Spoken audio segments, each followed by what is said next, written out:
Welcome back to Don's Life, welcome to the channel. Today, Mrs. Don's Life and I are going to review our first e-bike. Let's go. That didn't work.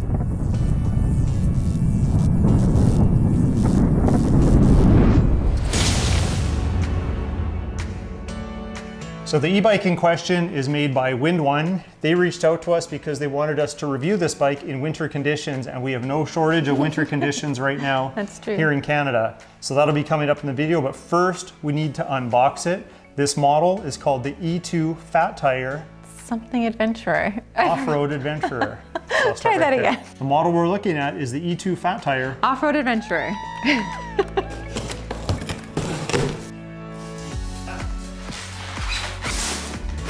Those are fat tires. Here, use this. I don't want to scratch it. Got some pieces in here. Looks like that's it. That's it. Holy cow. Oh, look at it. It's got a big dent in it. It doesn't have air in it yet. Oh, I guess.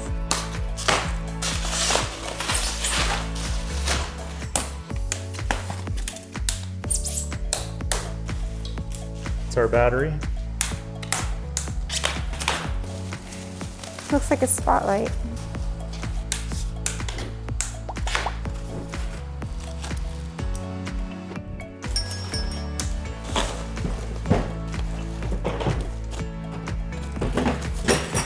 Well, there it is. We got everything out on the table. It looks pretty easy to build. We're going to demonstrate that with Mrs. Don's Life on the wrenches, which they include all of the tools right here. So I think that's pretty cool. If you don't have tools around the house, it'll come with them to get this assembled. Are you ready, boss? I think so. All right, so first we got to undo these nuts on the handlebars here. That's with an Allen key. Oh, Look it at is. me go, haha. Yeah, so you want to loosen that up so we can face it this way. Then it looks straight with both of the forks, or with the forks.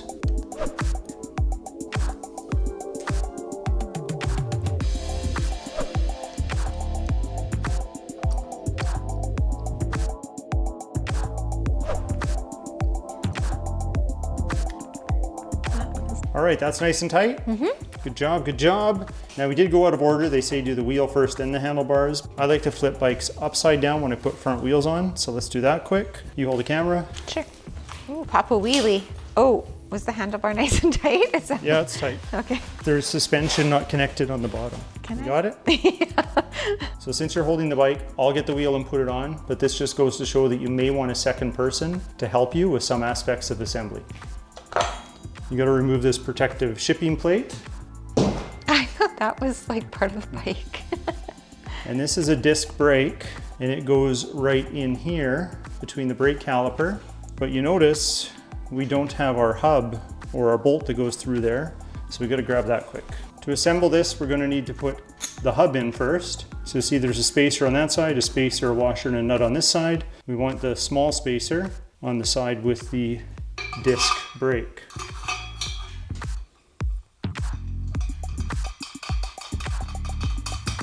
Okay, so you want to leave those spacers up against the hub, and then your washers will go on each side of the fork here. And then we have our nut, we have our spacer, our washer, and our nut.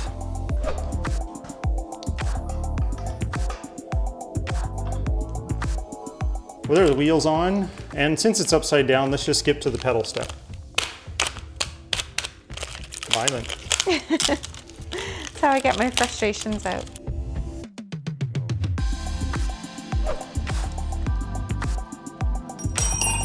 Oops. Is it heavy? It's fairly heavy, yeah.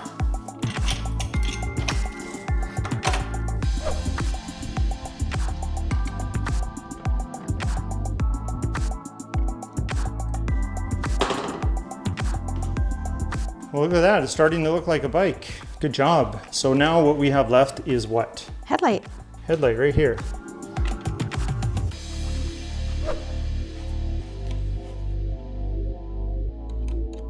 Okay, headlight's on. Now we have to connect the wiring. So just colors, it looks like. Headlight first.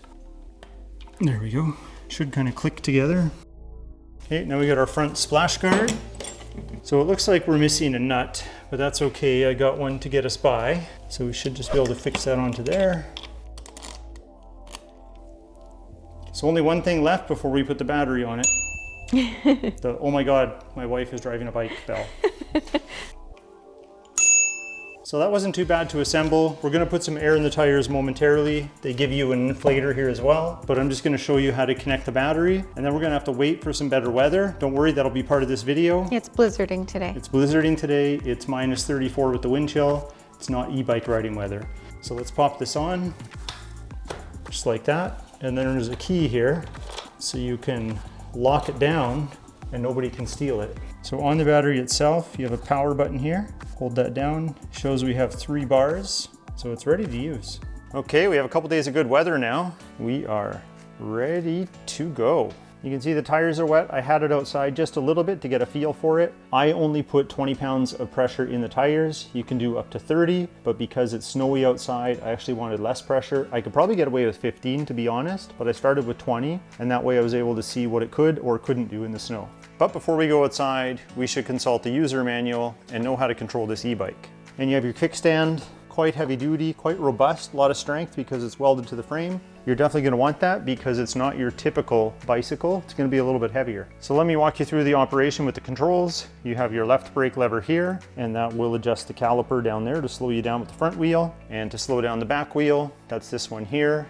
This is your gear shifter for when you're pedaling. So if you want to pedal, you can adjust it with this. This turns the gears up.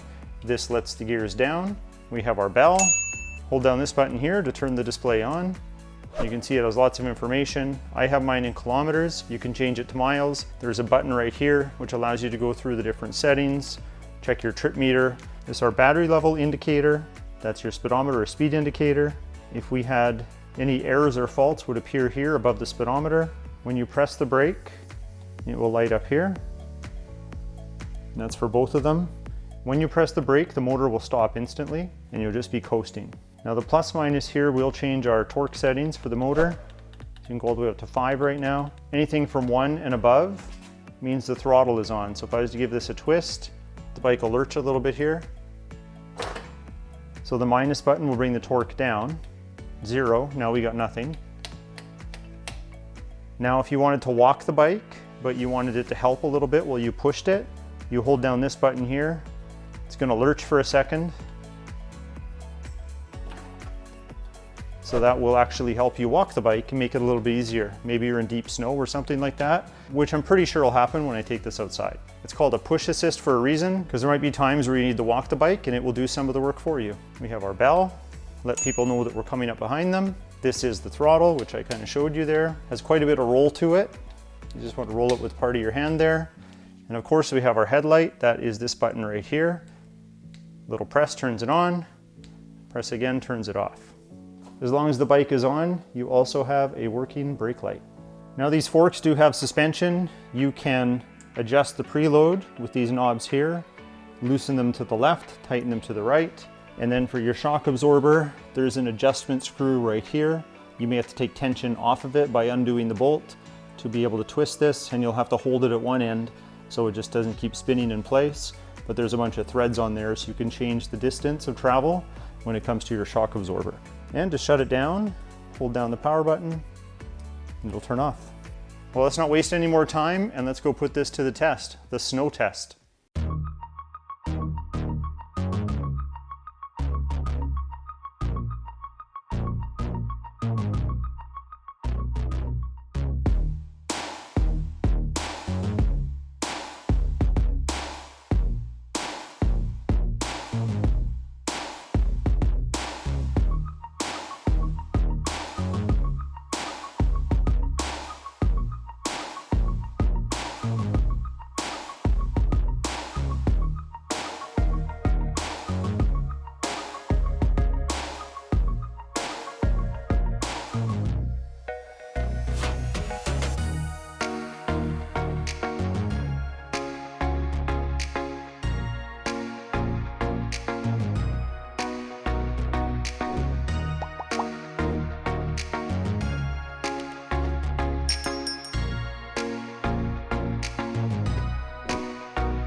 Well, I had a lot of fun. This bike is definitely fun in the snow. But before I go through the list of things that I like about the bike and some things that maybe they can improve upon, I want to show you how to charge it. First, you got to grab those keys. You got to use them to unlock the battery from the base on the bike. And then you want to take it over to a table or a safe area to charge it. You want to make sure it's in the off position. There's an on and off switch here. Right now it's off. Then you take this rubber cover off to expose the charging port. Make sure you're plugged in. You should have a green light. And then when you plug it in, just like that, it'll turn red. Once charged, this will turn green, which on a dead battery takes about 6 to 7 hours. And a couple safety tips when charging: make sure the battery is not hot to touch from recent use. Let it cool down. Charge it in room temperature, not outside in the elements, not where it's too hot or too cold. Make sure it's in a safe, dry location when charging. Also, you may want to set a timer for when you expect the battery to be done and charged, and then unplug it so it's not sitting there for days at a time, still plugged in. So let's talk about my experience with the E2 Fat Tire Off-Road Adventurer. You can use this information to compare to similar e-bikes on the market as well. So starting off with things that I like, I have to say the hydraulic disc brakes are absolutely amazing, both on the front and the back. The stopping power you get for a bike at this price point is top notch. And who wouldn't like these rugged looks? I mean, look at this bike for a second. And these 4-inch tires perform pretty good on the snow. If the snow was packed, you could see in the video footage, I was able to get around no problem. I was able to accelerate. I wasn't spinning out all the time. So they worked really well for that. If the snow was deeper or unpacked, well, that's a little different story, especially if there's ice underneath that snow. Then you might have to walk the bike in some situations. But for getting around an area like mine in the city here, with all the paths and walkways, it was really no problem. Now, if you're looking to haul the bike with your vehicle, I would recommend a hitch mount just because of the weight of the bike is about 100 pounds. To load it up ramps or carry it into the back of a vehicle would be quite heavy. So a hitch mount would work fine, and there's lots out there for 4-inch or 5-inch wide tires. Overall, I find this bike very comfortable. The seat position's pretty good. I've got to sit further back because I'm taller. The rear shock absorber has not been adjusted for my weight, nor have the front shocks. They can still be adjusted, but because we have multiple people in the family riding it and testing it out, I haven't made those adjustments yet. But overall, pretty comfortable bike. Considering this is a 500 watt motor with 750 watts of peak power from the 48 volt 13 amp hour battery, it definitely has some good range. If you're going to use pedal assist with the electric motor, the manual claims you'll get 46.6 miles or 75 kilometers of range. Now, if you don't feel like pedaling and you want to go pure electric, at 165 pounds of weight, you can get up to 28 miles of range or 45 kilometers. Because I weigh more, I'm not going to see that distance, but it's nice to know you can still go pretty far. Now, when it comes to speed, I feel that this is fast enough for where you would be allowed to ride it. Local laws and regulations vary, but the 28 miles per hour or 45 kilometer speed limit probably works in most areas that are regulated. As for hills, I feel that it tackles the light to medium grades. However, the 20 to 30% grades are still within its capabilities, but you might need a little extra momentum and the odd time have to assist with the pedals. Now, those are the things that I liked about the bike, but there's a short list of things that I feel that could be improved. Now, I'm 6 feet tall, so getting on and off the bike is not a problem at all. Getting to the kickstand, all that's really easy. However, pedal position, because of my height, could be a little bit of a problem. I found that I didn't want to pedal that often because if I was sitting here where a lot of people will sit that are shorter than me, my leg is just bent too far, and that's in the extended position. If I sit at the back of the seat, I can extend my leg a little better, but it still doesn't feel quite natural or as comfortable as my full-size mountain bike. But if you're shorter than 6 feet, and probably taller than 5'4", I'd say it's probably a non-issue. But for me, that's just one of the things that I wish we could improve. Maybe if there was a seat height adjustment, that would be something that would benefit me. Now, if you are looking to use this e-bike for daily commute, the bike itself has an IPX4 weather rating, whereas the battery charging over there is IPX5. That means it can handle, a little bit of splashing, some mud and that type of thing, but it's not recommended for rain use. So please keep that in mind. Even when you wash it, you're not going to be able to spray directly onto it. It's recommended that you use a damp cloth to clean it. I'm sure that makes sense because even the battery tray here, you can see the electrical contacts at the bottom. You would not want to get water in there. That would be bad. I definitely agree with the recommendation to clean it with a damp cloth because you would not want to use flammable solvents or cleaners when working around the high voltage electronics. Now, as a fun e-bike just to drive around the city and the trails within your community, I think they nailed it, especially at the price point. I think as it is, the E2 Fat Tire Off-Road Adventurer is an excellent bike. I do have a wish. I wish they made a little more powerful version of the same bike for somebody like myself. I do have extensive riding experience, including BMX freestyle. So to have something even a little more extreme, I would like that, but that's not going to be for everybody. So I think as it is, at the price compared to what else is on the market, I think this is a really good bike. And of course, if my wish was granted and they made a more extreme version, of course the cost would go up, so that always has to factor in. And compared to the others in its class, it ranks well with power, comfort, range, and safety due to those hydraulic disc brakes. And of course, it's got everyone beat on looks. I'd like to thank WindOne for sending this e-bike over, allowing Mrs. Donslife and I to review it. If you're considering an electric bike, you may want to take a close look at this one. So if you are interested in the WindOne E2 Fat Tire Off-Road Adventurer electric bike, then I'll leave links in the video description below. You can use the fan code DLE2 to save yourself 5%. And on that note, if you like today's review, hit that like button. Please consider subscribing, and we'll talk to you next time.